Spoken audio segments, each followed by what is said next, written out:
بسم الله الرحمن الرحيم. الله الذي خلق السماوات والأرض وأنزل من السماء ماء فأخرج به من الثمرات رزقا لكم وسخر لكم الفلك لتجري في البحر بأمره وسخر لكم الأنهار وسخر لكم الشمس والقمر دائبين وسخر لكم الليل والنهار وآتاكم من كل ما سألتموه وإن تعدوا نعمة الله لا تحصوها إن الإنسان لظلوم كفار.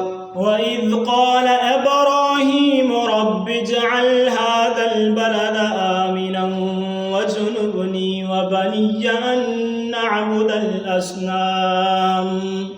رب إنهن أضللن كثيرا من الناس فمن تبعني فإنه مني ومن عصاني فإنك غفور رحيم. ربنا إني أسكنت من ذريتي بواد غير ذي زرع عند بيتك المحرم ربنا ليقيموا الصلاة فاجعل أفئدة من الناس تهوي إليهم وارزقهم من الثمرات لعلهم يشكرون.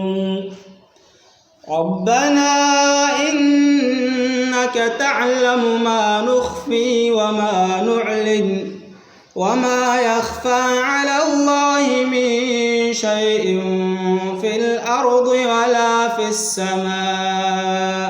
الحمد لله الذي وهب لي على الكبر إسماعيل وإسحاق إن ربي لسميع الدعاء.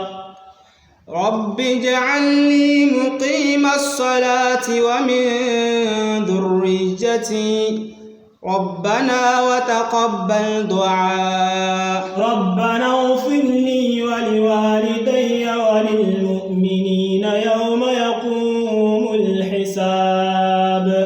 ولا تحسبن الله غافلا عما يعمل الظالمون إنما يؤخرهم ليوم تشخص فيه الأبصار. صدق الله العظيم.